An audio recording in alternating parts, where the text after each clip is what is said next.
नमस्कार। मुद्दा तो है में आपका स्वागत है। मैं हूं आपके साथ ब्रजेश चौक से। आज मुद्दा है नारी बंधन, जीत का चंदन। मध्य प्रदेश के विधानसभा चुनाव में तो नारी ने बीजेपी को जीत का चंदन लगाया था, लेकिन क्या यह चंदन लोकसभा चुनाव में भी बीजेपी के माथे पर लगेगा? यह सवाल फिलहाल बना हुआ है। हालांकि बीजेपी तो पूरी कोशिश कर रही है कि फिर आधी आबादी को अपने पक्ष में वोट डालने के लिए मना लिया जाए। उसने 6 सीटों पर महिलाओं को टिकट भी दिया है। इतना ही नहीं, होली के अगले ही दिन प्रदेश के मुख्यमंत्री डॉक्टर मोहन यादव बहनों के बीच पहुंचे। कई जिलों में बीजेपी ने नारी शक्ति बंधन कार्यक्रम का आयोजन किया। हालांकि कांग्रेस इस कार्यक्रम पर निशाना साध रही है। वो बात और है कि उसके टिकट बंटवारे में महिलाओं की हिस्सेदारी कम नजर आ रही है। ऐसे में कांग्रेस महिला वोट बैंक को कैसे साध पाएगी और क्या फिर महिलाएं बीजेपी को जीत का तिलक लगाएंगी? आज इन तमाम पहलुओं को समझने की कोशिश करेंगे, लेकिन पहले देखिए रिपोर्ट।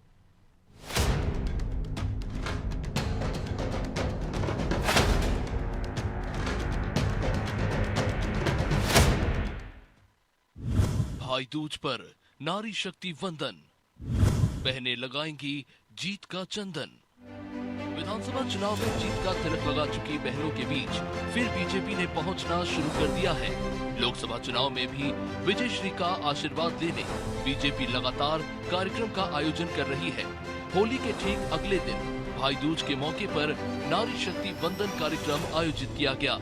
मुख्यमंत्री डॉक्टर मोहन यादव ने सागर समेत अन्य जिलों में महिलाओं को संबोधित कर बीजेपी की ओर से बहनों के लिए सरकार की ओर किए गए कामों को गिनाया। अब बीजेपी के इस कार्यक्रम को भी चुनाव के समय महिला वोट बैंक को साधे रखने के तौर पर देखा जा रहा है। बीजेपी नेताओं के बयानों से इसका अंदाजा लग भी रहा है। हमारे माथे पे लगने वाला तिलक और हाथ में बंधने वाला धागा, यह हाथ में बंधने वाला धागा आपके माध्यम से हमारी शक्ति का आधार बनता है। यही लोगों ने कहा कि भैया आपकी सरकार बनेगी। हमने सुना कांग्रेस वाले बहुत भाषण दे रहे थे, लाडली लक्ष्मी योजना केवल चुनाव तक रहेगी, बाद में बंद हो जाएगी, पैसा नहीं है, इतने पैसे कहां से लाओगे? हमने उस समय भी कहा था और आज भी कह रहे भैया तुम झूठ बोलते रहिए, हमारी भाजपा वालों की पहचान नहीं है। लाडली लक्ष्मी योजना न तब बंद हुई, न आज बंद हुई, न अगले चुनाव तक बंद होगी। बीजेपी महिला वोट बैंक को अपने पाले में बनाए रखने के लिए महज कार्यक्रम ही नहीं चला रही, बल्कि प्रदेश की 29 लोकसभा सीटों में से 6 सीटों पर उसने महिलाओं को उम्मीदवार बनाकर उतारा है। इधर बात अगर कांग्रेस की करे तो वो 22 सीटों पर ही प्रत्याशी घोषित कर पाई है, जिनमें से महज 1 सीट पर महिला को टिकट दिया गया है। यानी इस वर्ग को साधने के लिए कांग्रेस कोई ऐसा प्रयास करती नहीं दिख रही जिससे उसका साथ आधी आबादी दे। हालांकि फिर भी कांग्रेस दावा कर रही है कि इस बार नतीजे अलग होंगे। देखिए, भारतीय जनता पार्टी को ये ज्ञान होना चाहिए कि अभी कांग्रेस की 10 सीटों पे लगभग जो है टिकट घोषित होना बाकी है। उसमें से भी एक नीलम मिश्राम ने रीवा में टिकट दिया है। भारतीय जनता पार्टी इस बात का जवाब दे कि जो मणिपुर में महिलाओं के साथ अत्याचार हुआ है, पहलवान बेटियों के साथ अत्याचार हुआ है, भारतीय जनता पार्टी सिर्फ और सिर्फ इवेंट करने और कांग्रेस पे आरोप प्रत्यारोप करने के अलावा भारतीय जनता पार्टी के पास मुद्दा नहीं है कि वो किस मुद्दे पर चुनाव लड़ रही है और कौन सा मुद्दा वो महिलाओं के लिए क्या करेगी। कांग्रेस की अपनी दलील है, लेकिन इसमें कोई दो राय नहीं कि बीजेपी आधी आबादी को साधने का मौका नहीं छोड़ती है। यही वजह है कि प्रदेश में 18 साल से सत्ता के सिंहासन पर बीजेपी कायम है। लाडली बहना योजना का कमाल तो हर किसी ने विधानसभा चुनाव में देखा और अब फिर बीजेपी भाई दूज पर बहनों के बीच पहुंचकर लोकसभा चुनाव में कांग्रेस की मुश्किलें बढ़ाने का काम कर रही है। अब कांग्रेस इसका कोई तोड़ निकाल पाएगी, फिलहाल ये कहना मुश्किल है। ब्यूरो रिपोर्ट, अनादि टीवी।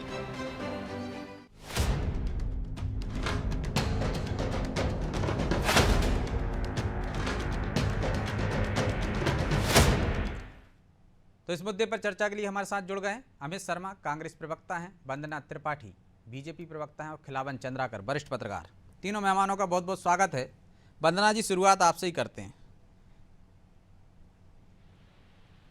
क्या 6 उम्मीदवार महिलाओं को टिकट देकर 6 महिलाओं को और नारी शक्ति बंधन अभियान चलाकर एक बार फिर महिलाओं को साधने का जतन कर रही है बीजेपी? क्योंकि अब तक तो समर्थन मिलता रहा है। सभी को शुभ संध्या और होली पर्व की हार्दिक शुभकामनाएं। जी बोलिए।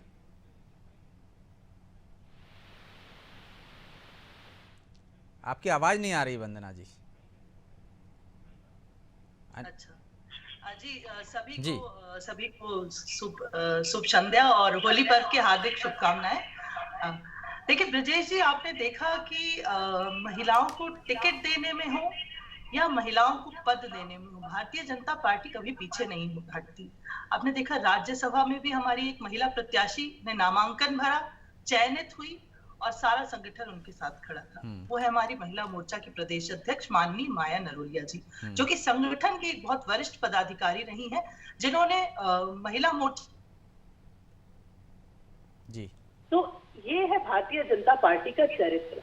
अब हम कांग्रेस के चरित्र की जब बात करेंगे तो आप स्वयं देख लीजिए कि किस प्रकार से इन्होंने ये साबित कर दिया है कि कितना नारी सम्मान कर। उन्होंने एक टिकट मात्र अभी तक दिया है रीवा से, उसके अलावा इनकी सूची में कहीं भी किसी भी महिला प्रत्याशी का नाम नहीं है। राज्यसभा के लिए भी इन्होंने एक पुरुष का नाम भेजा, ये चाहते तो राज्यसभा के लिए महिला प्रत्याशी का नाम भेज सकते थे। तो यत्र नारी पूज्यन्ते रमन्ते तत्र देवता वाली जो भारत की जो एक जो मूल मंत्र है उस पर चलती नहीं है कांग्रेस पार्टी। कांग्रेस पार्टी हमेशा नारी का सम्मान करना तो दूर है, नारी का अपमान करने में विश्वास रखती है। वहीं जब हम नारी शक्ति वंदन अधिनियम जैसे नियम लेकर आते हैं तो ये हमसे कहते हैं कि हमने इसका समर्थन किया। तो ये इस तरह के दोहरे चरित्र की जो ये बातें करते हैं तो मुझे समझ में नहीं आता कि आपने समर्थन किया था।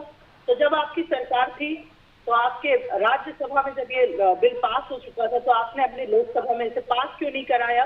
आप चाहते तो मनमोहन जी की जब सरकार थी तो नारी शक्ति वंदन अधिनियम ले आते और उसका नतीजा ये होता कि आज ज्यादा से ज्यादा महिला प्रत्याशी चुनाव लड़ रही होती, चाहे भारतीय जनता पार्टी से हो चाहे कांग्रेस पार्टी से हो। आपके अगर प्रयास अच्छे रहे होते, आपने अगर नारी सम्मान के विषय में सोचा होता तो जब आपकी सरकार थी तब आपने उज्ज्वला योजना जैसी योजनाएं लाई होती, जिससे महिलाओं की जो आंखें खराब हो रही थी, जो महिलाएं चूल्हा फूंक रही थी, उनकी आंखों को आराम मिलता। आप गांव में शौचालय बनवाते जिससे वो जो महिलाएं खुले में शौच के लिए जाती थी और अपमान महसूस करती थी रोज, उससे उन महिलाओं को मुक्ति मिलती। तो आपने तो जब आपकी सरकार थी, जब आपका शासन था, तब भी नारी के विषय में नहीं सोचा। और आज जब आप विपक्ष में बैठे हैं तो कम से कम अपनी वोट बैंक बचाने के लिए एक तो महिला प्रत्याशियों को और उतार दीजिए, क्योंकि आप जिस तरह से नारी का अपमान करने में लगे हुए हैं। नूरी खान जी का विषय सबने देखा ही था, दिग्विजय सिंह जी ने किस प्रकार से टंचमाल और आइटम कहा था, ये सबको पता ही है। तो हम सबको पता है कि आपके उमंग श्रृंगार जी नेता प्रतिपक्ष वो भी नारी का कितना सम्मान करते हैं, सबको सब कुछ पता है। तो इसीलिए आप हमसे मत पूछिए कि हम महिला वोट बैंक और आधी आबादी को साधने में लगे हुए हैं या नहीं। हम तो बिल्कुल महिलाओं के लिए काम कर रहे हैं और सीना ठोक के ये कहते हैं कि कर रहे हैं। लाडली लक्ष्मी योजना लाते हैं, लाडली बहना योजना लाते हैं, सुकन्या समृद्धि योजना लाते हैं। हम तो जब से बेटी पैदा होती है तब से लेकर उसके विवाह से लेकर उसके शादी ब्याह के बाद के खर्चों तक की उसकी व्यवस्था कर देते हैं। आप बताइए कि आपकी सरकार, वंदना जी अब जवाब ले लेता हूं मैं अमित जी से, क्या मुद्दा लेकर आप जाएंगे महिलाओं के बीच में चुनाव में? ठीक है। वंदना जी ने बहुत सारे आरोप लगाए हैं अमित जी कि आप नारियों का कितना सम्मान करते हो, दोहरा चरित्र है आपका।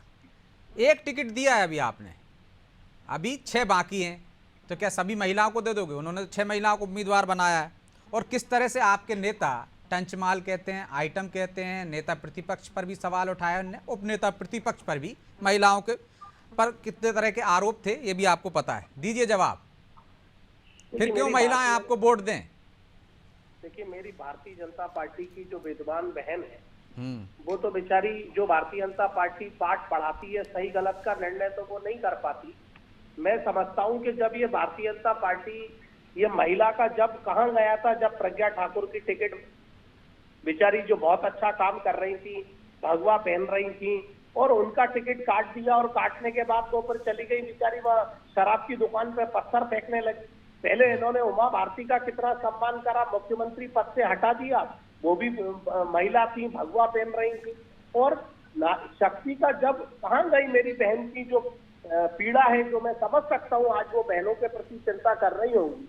लेकिन कहाँ थी जब एक सांसद उनका एक खिलाड़ी बहन के साथ 1.5 वर्ष तक अत्याचार करता रहा, बदतमीजियां करता रहा और प्रधानमंत्री आंख बंद कर कान में रुई डालकर बैठे रहे। कहाँ गया था जब भारतीय जनता पार्टी का वो नारी शक्ति का प्रेम, जब उनका एक विधायक लड़की के साथ उत्तर प्रदेश में बलात्कार करता है, चिन्मयानंद जो सरस्वती है वो आज लड़की के साथ बलात्कार करते हैं, कहाँ गई उनकी वो शक्ति? कहाँ गया जो 3 IT सेल के भारतीय जनता पार्टी के जो लोग जब बलात्कार करते हैं बनारस में, स्वयं जहां से प्रधानमंत्री कार्रवाई होती है ना। अब इतनी संख्या में पदाधिकारी होते हैं, कार्यकर्ता होते हैं, आपके यहाँ भी बहुत सारे होते हैं, तो इस तरह तो आपकी अभी हाल ही में सुप्रिया श्रीनेत का भी आपने सुना होगा किस तरह से उन्होंने एक महिला पे मैंने सुना कि सुप्रिया जी ने जो देवी रूपी कंगना रनावत को जो सोशल मीडिया पे जो टिप्पणी थी, उन्होंने स्वयं प्रधानमंत्री की जगह छुपी नहीं, वो स्वयं सामने आई, उन्होंने कहा था मेरा ट्विटर हैंडल हैक हो गया था और उन्होंने वो सारी चीजें डिलीट करी और ये कहा कि मैं कभी महिला के प्रति आपत्तिजनक टिप्पणी नहीं करती। ये वही भारतीय जनता पार्टी कहाँ गई थी जब सोनिया गांधी विधवा हुई थी, इनको विधवा डायन कहा था, जब कहाँ गई थी? ये विधवा गूंगी गुड़िया कहते थे।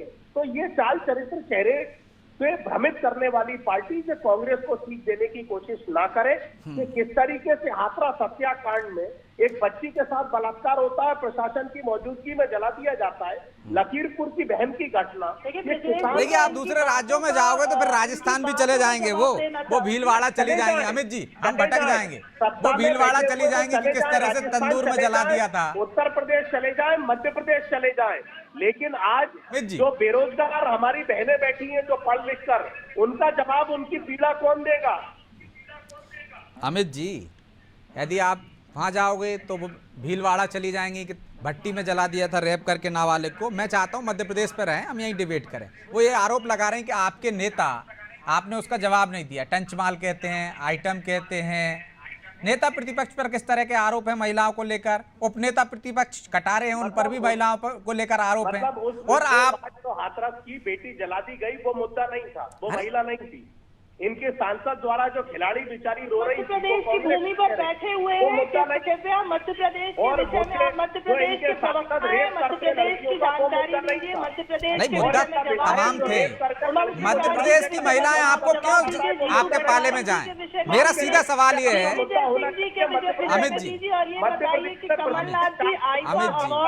अमित जी, जैकलीन फर्नांडिस नाम की जो अभिनेत्री थी, उनके साथ इतनी कोजी फोटोज क्यों खिंचवा रहे थे? कारण क्या था? अमित जी मध्य प्रदेश के सम्मान कर रहे थे क्या वो? प्रज्ञा ठाकुर, अभी तो देवी कंगना रनावत की बात हो रही थी, एक देवी प्रज्ञा ठाकुर के बारे में तो 6 महिलाओं को टिकट लिया है ना, उन्हीं को रिपीट करें क्या? तब आप सम्मान मानोगे।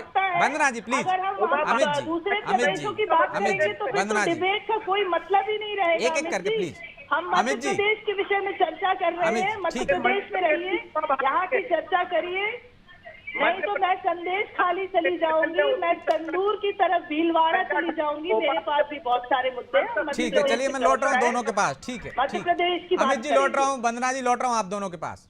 खिलावन जी, कैसे मध्य प्रदेश की महिलाएं कांग्रेस के पाले में जाएं? एक तरफ हम देख रहे हैं बीजेपी ने 6 उम्मीदवार उतार दी, कांग्रेस ने 1 उम्मीदवार उतारा है, महिला उम्मीदवार सिर्फ। आपने देखा है किस तरह से नीलम मिश्रा को उतारा है उन्होंने रीवा से। अब 6 सीटें हैं, 6 पे तो उतार नहीं देंगे, 5 पर तो उतार नहीं देंगे। तो महिलाएं कैसे समर्थन करें मध्य प्रदेश में? एक तरफ वो नारी बंधन अभियान चला रहे हैं, महिलाओं से तिलक लगवा रहे हैं, उनसे अपने पक्ष में मतदान करने की अपील कर रहे हैं। कांग्रेस में ऐसा कुछ करते नहीं दिख रही। देखिए ब्रजेश जी, लोकसभा चुनाव के लिए निश्चित रूप से दोनों ही दल आधी आबादी को साटने के लिए, आधी आबादी को अपनी ओर लाने के लिए, खींचने के लिए भरपूर प्रयास करेंगे।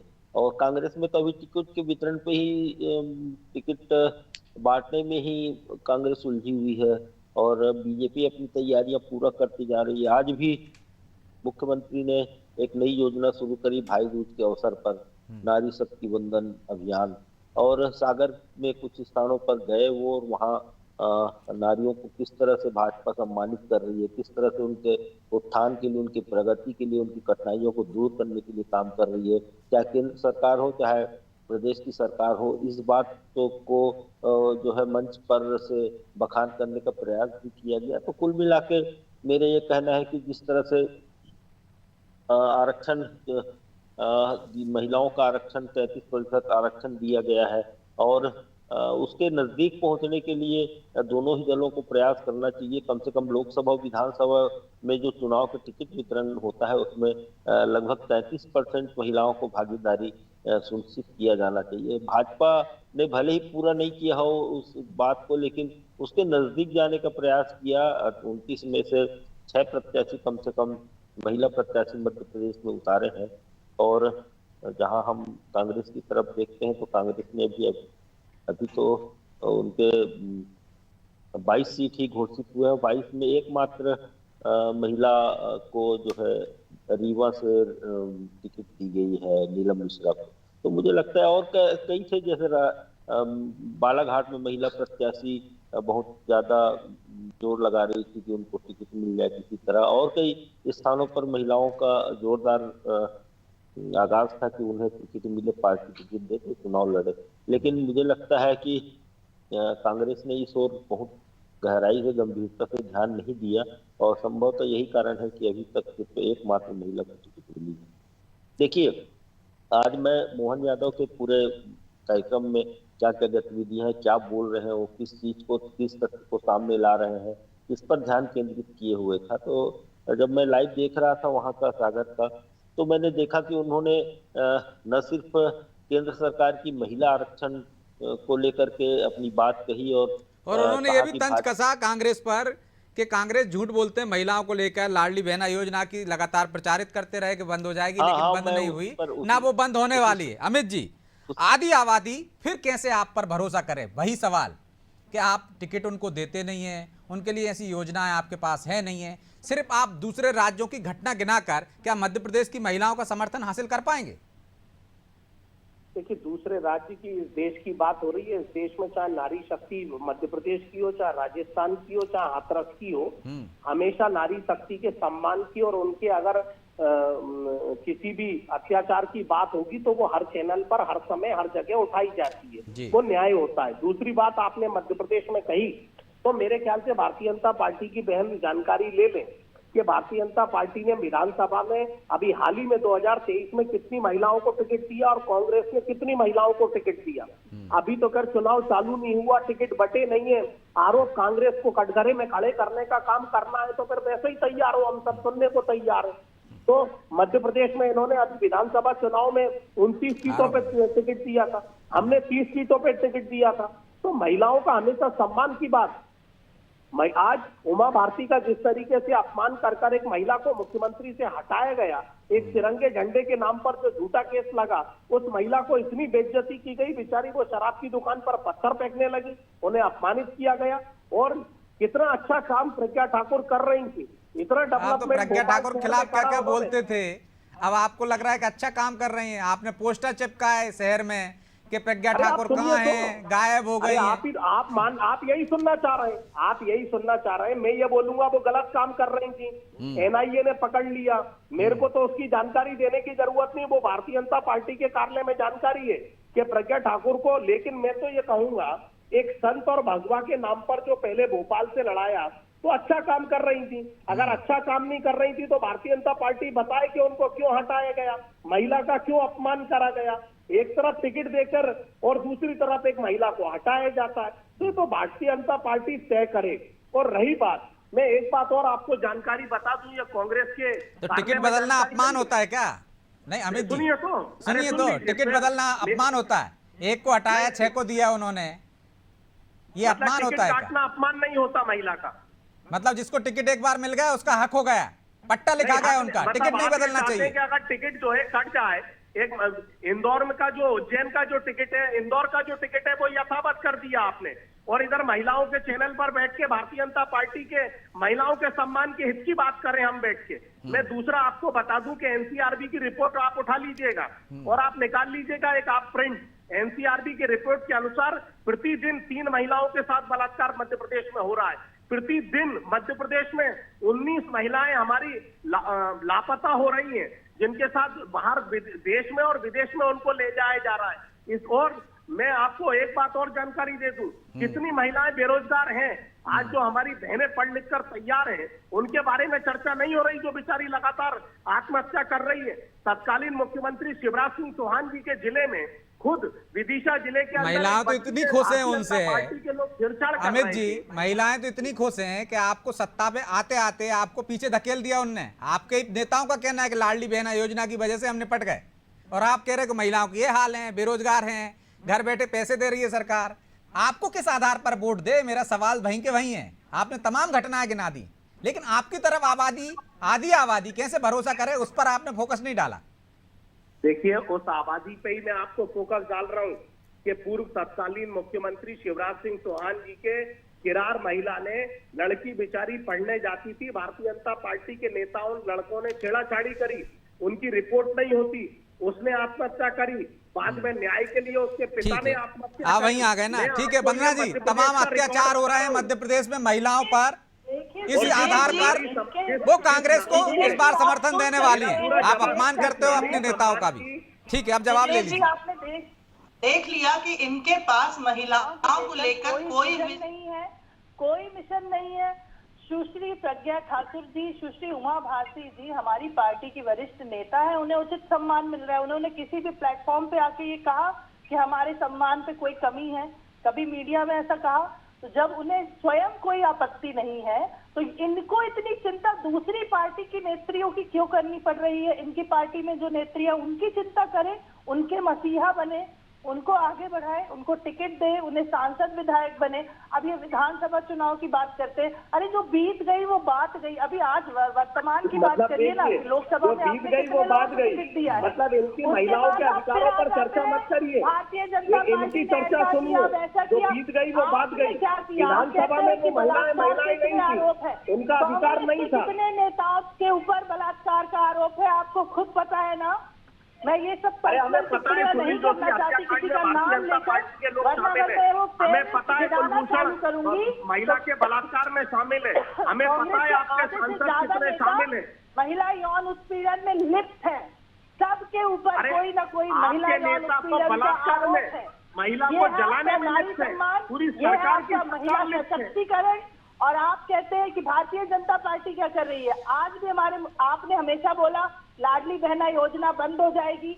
आपकी वो जो ये जो राम कथा थी, ये पूरे चुनाव आपने चलाई, लेकिन आपकी ये कथा चल नहीं पाई क्योंकि लाडली बहना योजना ना बंद हुई ना होगी। अरे 3000 इंतजार कर रही है लाडली बहना 3000 रुपए का।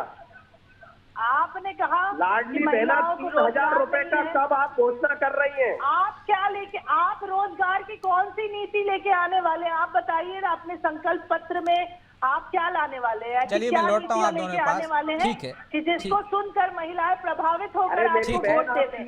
अमित जी, वंदना जी, ठीक है, ऐसा कौन सा? खिलावन जी, ठीक है वंदना जी, अमित जी प्लीज। खिलावन जी, क्या महिला अत्याचारों के आधार पर महिलाएं वोट देती हैं? ये कोई मुद्दा कारगर होता है? देखिए, महिला अत्याचार एक मुद्दा हो सकता है, लेकिन मुझे नहीं लगता कि इसको आधार बना के महिलाएं जो है मतदान केंद्र तक जाती हैं और उसी के को आधार बना के वोट डालती है। ये मैं नहीं कहता। मैं तो ये मानता हूं कि सरकार या कांग्रेस या भाजपा, यदि भाजपा की सरकार है तो भाजपा, यदि विपक्ष में कांग्रेस, तो कांग्रेस ने क्या घोषणाएं की है? जैसे कई गारंटी लाने वाली है कांग्रेस, उसमें महिलाओं के लिए अभी तो पूरी तरह से गारंटी सामने नहीं आई है, इसलिए महिलाओं के लिए क्या बात कही गई है इस पर निर्भर करता है पूरी तरह से। हालांकि विधानसभा चुनाव में जिस तरह से 1000 रुपया महीना देने की बात हुई, 1500 रुपये महीना देने की बात हुई थी, तो मुझे लगता है कि इस पर भी अभी कायम रहे तो कुछ महिलाओं को आकर्षित करने की योजना बन सकती है। लेकिन मैं आपको पिछले पहल में कह रहा था कि महिला आरक्षण को लेकर के, स्वच्छता को लेकर के भी महिलाओं को जोड़ा गया है कि स्वच्छता महिलाओं की सबसे ज्यादा आवश्यकता है। बिल्कुल, उज्ज्वला योजना हो, चाहे शौचालय का मामला हो, महिलाओं को चूल्हे देने का उज्ज्वला योजना हो, चाहे पीएम आवास को भी जोड़ा गया है तो महिलाओं के उत्थान के लिए पीएम आवास योजना चलाई गई। लाडली लक्ष्मी बहना मध्य प्रदेश में तो चलती है, लाडली लक्ष्मी, लाडली बहना और कन्या समृद्धि योजना, मुख्यमंत्री कन्यादान इत्यादि योजना, लाडली, ऐसी हाँ। 1 दर्जन से अधिक योजनाएं हैं मतलब, महिलाओं को केंद्रित करते हैं। लेकिन पैदा माफी होते चाहता हूं ही खिलावन जी, बालिका। समय की बाध्यता है, इसलिए चर्चा को यहीं विराम देना होगा। आप तीनों मेहमानों का बहुत बहुत धन्यवाद। तो महिलाओं पे अत्याचार होते हैं, मुद्दा भी बनता है, लेकिन ये किसी एक राज्य की समस्या नहीं है। चाहे कांग्रेस शासित राज्यों में भी अपराध होते हैं, बीजेपी शासित राज्यों में, अन्य जहाँ पे सरकारें हैं, अन्य संगठनों की वहाँ सरकारें, वहाँ भी अपराध होते हैं। लेकिन सरकार को एक्शन तुरंत लेना चाहिए, ये सरकार का दायित्व है और उस दिशा में कदम बढ़ाना चाहिए। लेकिन यदि मध्य प्रदेश की महिलाओं की बात करें तो कांग्रेस पर वो कैसे भरोसा करें? इसके लिए कांग्रेस को एक ठोस रणनीति के साथ आना होगा, ना कि सिर्फ आरोप लगाकर, दूसरे राज्यों की घटनाओं को गिनाकर, नारी सम्मान की बात उठाकर वो उनका विश्वास जीत सकती है क्या? ये बड़ा सवाल है कि महिलाएं किसके पाले में जाएंगी। फिलहाल किसके पाले में जाती दिख रही हैं वो तो सबके सामने मौजूद है। फिलहाल मुद्दा में तो है। मैं इतना ही, मुझे दीजिए इजाजत और आप देखते रहिए अनादि टीवी। नमस्कार।